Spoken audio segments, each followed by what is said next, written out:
മക്കളെ, എല്ലാവർക്കും സൈലന്റ് ലേണിംഗിലേക്ക് സ്വാഗതം. അപ്പോൾ മലയാളം അടിസ്ഥാന പാഠാവലിയിലുള്ള വളരെ പ്രധാനപ്പെട്ട ഒരു പാഠഭാഗമാണ് വെളിച്ചത്തിന്റെ വിരലുകൾ എന്ന പാഠഭാഗം.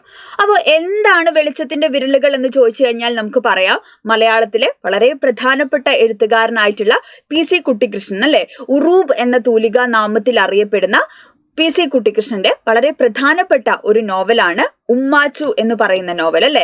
ഉമ്മാച്ചു എന്ന് പറയുന്ന നോവലിലുള്ള ഒരു ഭാഗമാണ് നമുക്ക് പഠിക്കാനുള്ള വെളിച്ചത്തിന്റെ വിരലുകൾ.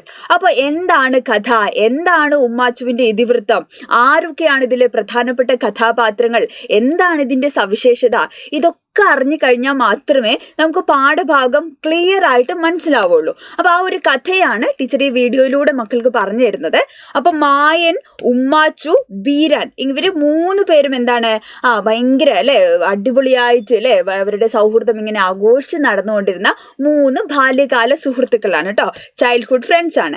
അപ്പൊ ഇതില് ഉമ്മാച്ചുവും മായനും തമ്മിൽ എന്താണ് അങ്ങോട്ടും ഇങ്ങോട്ടും പരസ്പരം ഭയങ്കര ഇഷ്ടമായിരുന്നു കേട്ടോ. പക്ഷേ അവർ വലുതായ സമയത്ത് എന്ത് ചെയ്യാണ്, ബീരാൻ ആരെ വിവാഹം കഴിക്കുകയാണ്, ഉമ്മാച്ചുവിനെ വിവാഹം കഴിക്കുകയാണ് കേട്ടോ. അപ്പൊ ഇവരുടെ വിവാഹത്തിന് കാരണമായിട്ടുള്ളത് അഹമ്മദ് ഉണ്ണി എന്ന് പറയുന്നൊരു വൃദ്ധനായിട്ടുള്ള ഒരാളാണ്. അപ്പോൾ ഈ മായന് ഭയങ്കര ദേഷ്യം തോന്നാണ് അല്ലെ, മായന് അത്രേ ഇഷ്ടമായിരുന്നു ഉമ്മാച്ചുവിന് അല്ലെ. അപ്പൊ ഈ ഉമ്മാച്ചുവിനെ കെട്ടിച്ചു കൊടുത്തത് ആർക്കാണ്, ബീരാനാണ് അല്ലെ. അപ്പൊ അതിന് ഇടനിലക്കാരനായിട്ട് നിന്നിട്ടുള്ള അഹമ്മദ് ഉണ്ണി എന്ത് ചെയ്യാണ്, ഒരു ഇടവഴിയിൽ വെച്ചിട്ട് മായൻ എന്ത് ചെയ്യാണ്, അടിച്ച് ശരിയാക്കി കളയാണ് അല്ലെ. മായന്റെ ദേഷ്യം തീരുന്നവരെ എന്ത് ചെയ്യാണ്, അയാളെ അടിച്ച് ശരിയാക്കി കളയാണ്. അപ്പൊ അങ്ങനെ ഇയാൾ മരിച്ചു പോയോ എന്നുള്ള ഭയത്തിൽ എന്ത് ചെയ്യാണ്, മായൻ ഉടനടി അവിടെ നിന്ന് എന്ത് ചെയ്യാണ്, വയനാട്ടിലേക്ക് നാട് വിടുക കൂടി ചെയ്യാണ് കേട്ടോ ചെയ്യുന്നത്. അങ്ങനെ കുറെ കാലത്തിന് ശേഷം ഈ അഹമ്മദ് ഉണ്ണിയുടെ മകനെ അല്ലെ, അഹമ്മദ് ഉണ്ണിയുടെ മകനാണ് ആര്, ഹസ്സൻ എന്ന് പറയുന്ന കഥാപാത്രം അല്ലെ. നമ്മുടെ പാഠഭാഗത്തിലുള്ള ഏറ്റവും പ്രധാനപ്പെട്ട ഒരു കഥാപാത്രമാണ് ആര്, ഹസ്സൻ അല്ലെ. അങ്ങനെ വയനാട്ടിൽ വെച്ചിട്ട് ആരെ കാണുകയാണ്, മായൻ ഹസ്സനെ കാണുകയാണ്. അപ്പൊ ഹസ്സൻ പറയുന്നു, എന്ത്, മായൻ കാരണമൊന്നും അല്ല ഉപ്പ മരിച്ചിട്ടുള്ളത് അല്ലെ എന്ന യാഥാർത്ഥ്യം ആര് മനസ്സിലാക്കുകയാണ്, മായൻ മനസ്സിലാക്കുകയാണ് അല്ലെ. അങ്ങനെ വീണ്ടും വിദ്വേഷം കൊണ്ട് ആര് നാട്ടിൽ വരികയാണ്, മായൻ നാട്ടിൽ വരുന്നു. അപ്പോഴത്തേക്ക് ഉമ്മാച്ചുവിന് അബ്ദു എന്നൊക്കെ പറഞ്ഞിട്ടുള്ള മകനൊക്കെ ഉണ്ടായിട്ടുണ്ട് കേട്ടോ. പക്ഷെ എങ്കിലും എന്ത് ചെയ്യാണ്, മായൻ രാത്രി വന്ന് ആരും കാണാതെ നമ്മളുടെ ബീരാനെ കുത്തി കൊന്നു കളഞ്ഞടാ. അപ്പൊ ഇതൊക്കെ ആര് കണ്ടിട്ടുണ്ട്, ഈ കുഞ്ഞ് അബ്ദു കണ്ടിട്ടുണ്ട് കേട്ടോ. അങ്ങനെ കുറെ കഴിഞ്ഞിട്ട് എന്ത് ചെയ്യുന്നു, വിധവയായിട്ടുള്ള ഉമ്മാച്ചുവിനെ മായൻ വിവാഹം കഴിക്കുകയാണ് കേട്ടോ.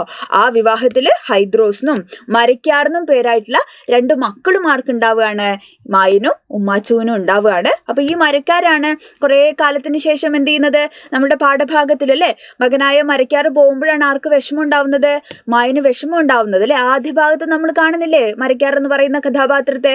ഓക്കെ, അപ്പൊ അങ്ങനെ എന്ത് ചെയ്യുന്നു, പിന്നെയും വർഷങ്ങൾ കഴിയാണ്. അങ്ങനെ കുറെ വർഷങ്ങൾ കഴിഞ്ഞപ്പോ അല്ലെ അബ്ദു എന്ത് ചെയ്യുന്നു, ബാപ്പയുടെ കൊലയാളി അല്ലെ, തന്റെ ബാപ്പയായിട്ടുള്ള ബീരാനെ കൊന്നത് ആരാന്ന് തനിക്ക് അറിയാം, ഞാൻ കണ്ടിട്ടുണ്ടെന്ന് എന്ത് ചെയ്യാണ് അബ്ദു പറയാണ്.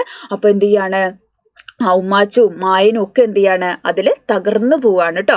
അങ്ങനെയാണ് മായൻ എന്ത് ചെയ്യുന്നത്, വീണ്ടും വയനാട്ടിലേക്ക് പോകുന്നത് അല്ലെ. ആ മാനസിക വിഷമത്തിലാണ് കേട്ടോ.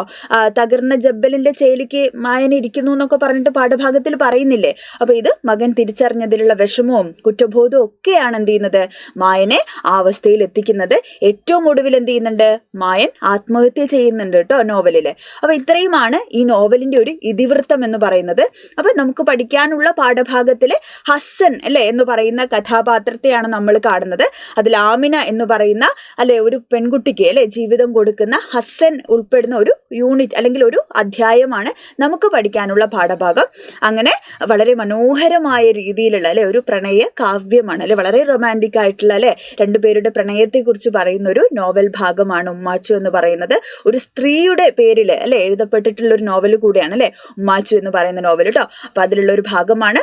ബാക്കിയുള്ള കാര്യങ്ങളൊക്കെ എന്ത് ചെയ്യാം, ടീച്ചർ മാരത്തോൺ ലൈവിൽ മക്കൾക്ക് പഠിപ്പിച്ചു തരുന്നതായിരിക്കും കേട്ടോ. അപ്പൊ ഇത്രയുമാണ് ഉമ്മാച്ചു എന്ന് പറയുന്ന നോവലിന്റെ ഇതിവൃത്തം.